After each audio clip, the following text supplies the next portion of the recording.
tayo ng sinigang na salmon belly. Siyempre, nandyan na ilalatag natin ang ating mga ingredients. Meron tayo siyempre yung pinakapangunahing ingredients natin, ang salmon. Siyempre, kasama na yan yung kangkong na masarap na isahog. At siyempre, yung ukra na madulas-dulas at gustong-gusto mong hawakan, lalo na kainin dahil naaalala mo yung isang bagay na madulas. Siyempre, kasama rin dyan yung kamatis at siyempre yung ginger.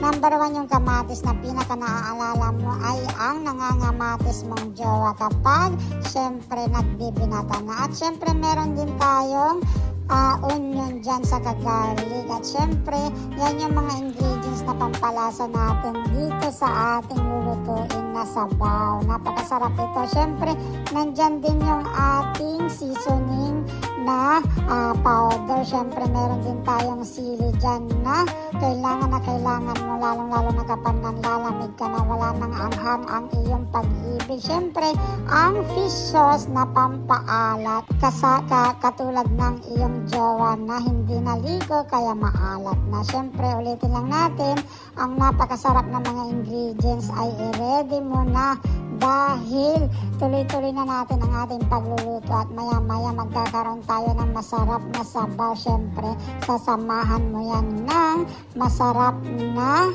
kanin. Ayan, syempre mainit-init at lalong-lalo na mag-i-enjoy ka kumain kapag syempre kasama mo ang iyong pamilya dito. Pero kung wala ka namang pamilya, pwede mo namang suluhin or i-invite yung mga marites mong kapitbahay. Sigurado ako marami sila at mag-i-enjoy sila kapag inalok mo silang kumain ng iyong niluto. Ayan, at hindi ka na nila pag-uusapan dahil sigurado ako magiging mabait na sila sa iyo. At syempre, umpisa na natin yung pagluluto dahil naka-ready na ang ating mga ingredients. Ayan, syempre, mag-ready tayo ng lutuan dyan at iyan na nga, umpisa na natin painitin ang kanyang katawan para ayan, bumigay na siya mamaya. At syempre, unahan natin ng magigisa tayo. Syempre, maglalagay tayo ng pampadulas na oil. Ayan nga, ginagamit mo tuwing nag-iisa ka. Ang pampadulas na oil, syempre, maganda rin yan na ilagay. Dahil yan nga yung ating ingredients sa panggisa. Syempre, ilalagay na natin yung ating mga pangunahing panggisa. Meron tayo dyan bawang, sibuyas, at syempre yung luya na pampadagdag sa aroma rin at sarap sa ating lulutuin. At syempre, dahil alam ko naman na bihasang-bihasa ka na sa pagluluto tulad ko, ayan, alam kahit na hindi mo na ito sundan, alam na alam ko na kayang-kaya mo nang gawin. Kaya, ayan, magbibigay na lang tayo ng trivia at syempre, bibigyan natin ng pansin ang mga marites na nandyan lagi sa baba. Syempre, bibigkasin natin sila isa-isa at syempre bibigyan natin ng trivia kung ano yung mga ginagawa nila. At syempre, pag may pagkakataon pa tayo, bibigyan din natin ng trivia ang ating mga ingredients dito. Kaya tara, wag kang umalis, samahan mo ko at sunugin natin lahat yung mga ingredients. Ay, hindi pala. Lutuin natin ang ating masarap na putahe ngayong araw. Siyempre, speaking of sangkap, ayan, siyempre, unang maaalala mo ang number 1 marites na hindi nagsasawa, kaka-YouTube, kaka-bingo,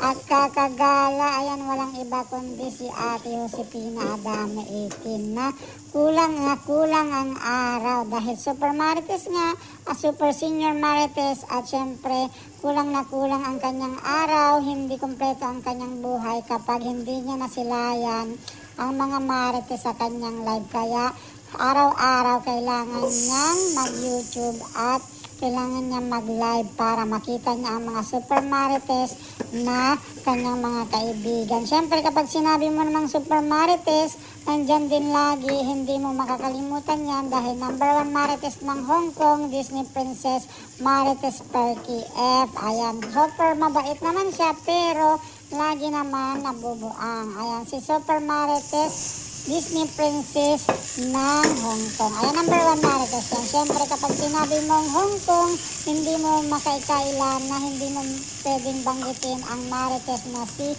Ate Mabuhay 080 Vlog. Dahil nga Hong Kong, marami at super legit ang mga yan na number 1 marites. Marites. Siyempre, kapag sinabi mong Ate Mabuhay Chiro Vlog, sumusunod sa kanya at siyempre kasama rin niya na Marites ng Hong Kong na hindi nagsasawa rin na gumala para makita niya ang mga itik sa kanyang mga paligid. Ayan, siyempre si Ate Lipi Tio Channel, ang number 1 Marites na hindi nagsasawa gumala. Kapag sinabi mo naman pagala-gala na Marites, ito ang mga susunod na Marites na legit na pagala-gala kung saan mo makikita talaga.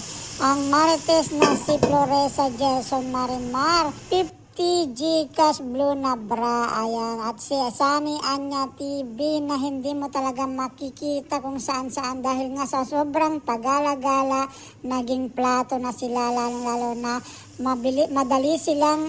madalas silang asbaran ni Ate Josefina Adame Itin dahil tutulog sila.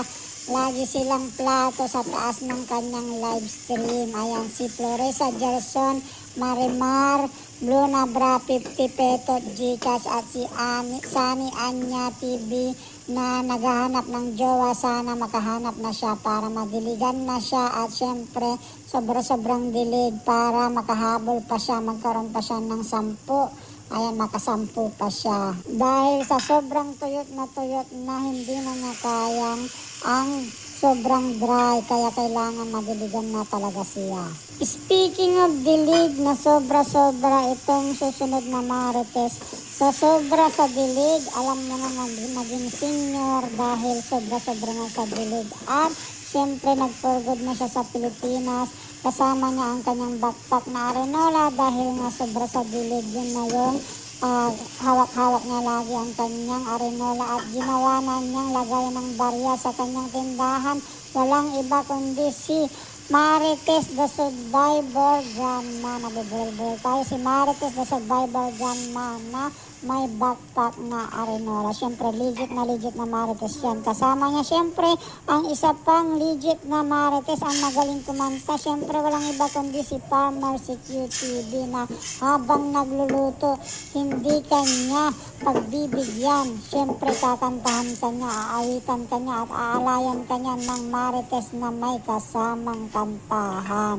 Syempre kapag may Marites na sobra sa galing kumanta, ay syempre meron din naman Marites na sobra sa dilig. At syempre nangunguna yan lagi si Lot De Leon, at syempre kasama niya si Arlene Official Journey. Kapag narinig mo ang pangalan ni Lot De Leon, hindi ka magtataka, kasama siya sa Shake, Rattle and Roll.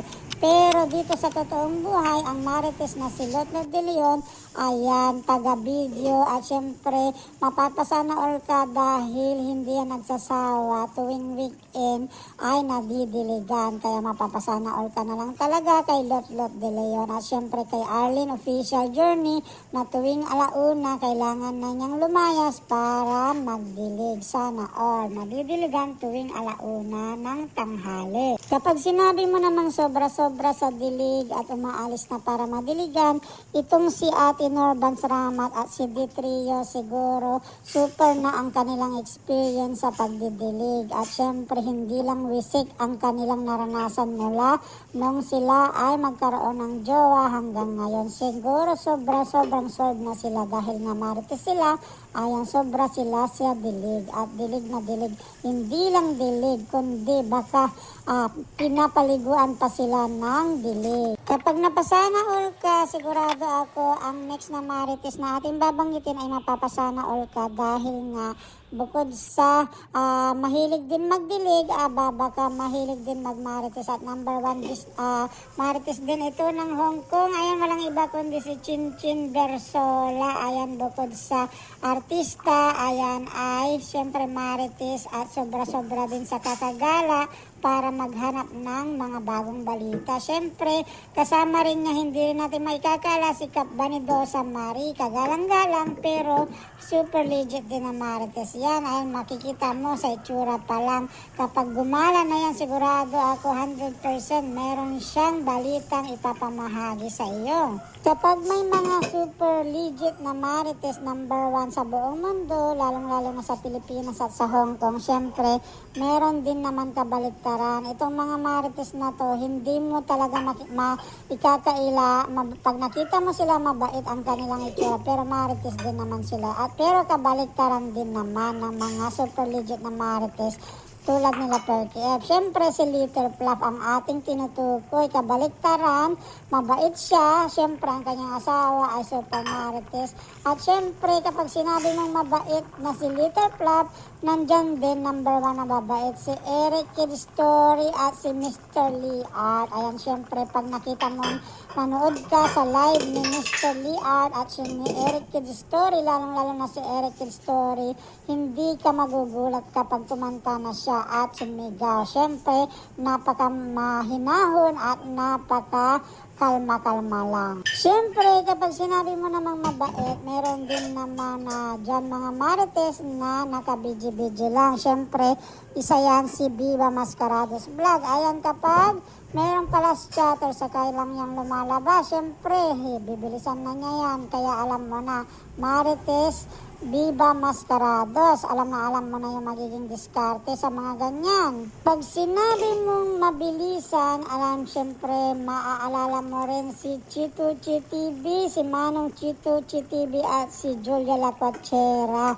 na napakabilis maglakad, napakabilis maghanap, magbahagi ng balita, lalong-lalo na sa mga daanan at sa mga mall. Sana all laging nagala sa mga pasyalan na malalamig. Ayan, sigurado ako kapag naging kaibigan mo sila, hindi ka magsasawang tumingin para kang laging nasa mall nagsha-shopping. Kapag sinabi mo namang sana all nagsha-shopping araw-araw, itong si Marites Rain and Shine TV at si Keeping Up with the GBs, ayan, hindi naman yan madalas makita dahil laging natutulog sa oras ng pag-YouTube. Ayan, pero siyempre maintindihan natin sila dahil nasa ibang mundo sila, kabaliktaran ng ating mundo. Hindi natin alam kung anong klaseng mundo. Baka mundo yan sa ilalim ng o di kaya sa ilalim ng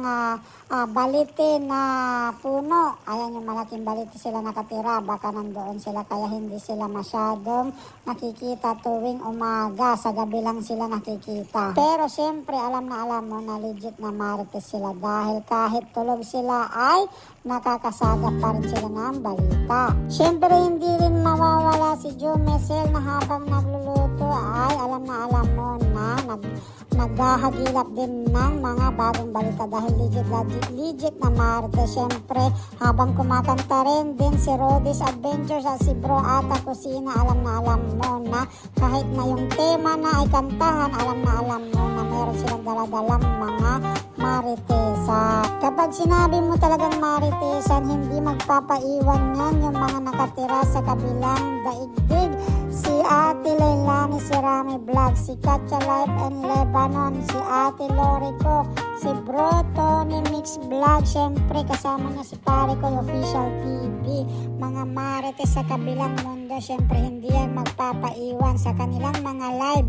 Hindi ka makakasagap ng kantahan, kundi maritesan lang. Kapag maritesan naman talaga ang tema, hindi yan maiiwan. Si Nenang Ellen Kiss Vlog at si Kaskaserang Mami, kasama niya si Laila Omar Vlog. Siyempre kasama niya si Tita Jeans na laging nagmamarites. At siyempre hindi magpapaiwan dahil yan na talaga ang kanilang nakasanayan. At syempre, dahil ito nga natapos tayo ng pagluluto at pagbabahagi ng masarap na ulam, at syempre, nabanggit na din natin yung mga marites na pumapalibot sa atin kahit na tayo yung pinakamabait, hindi tayo marites, ayan, hindi tayo madaldal, at syempre, palakaibigan tayo at napakatahimik natin. wala tayong magagawa dahil napapalibutan tayo ng mga marites sa YouTube. Kaya ano pang pwede natin sabihin, maraming salamat sa lahat ng mga manonood. At syempre, don't forget to like, share, and subscribe. At pabonus na rin ang notification bell. At shout out sa lahat ng mga nabanggit at hindi nabanggit. Huwag kang magtampo dahil marites ka. Kaya legit na legit. Maraming salamat sa iyong panonood. Hanggang sa muli. Bye-bye mga chup-chup. Ciao, ciao.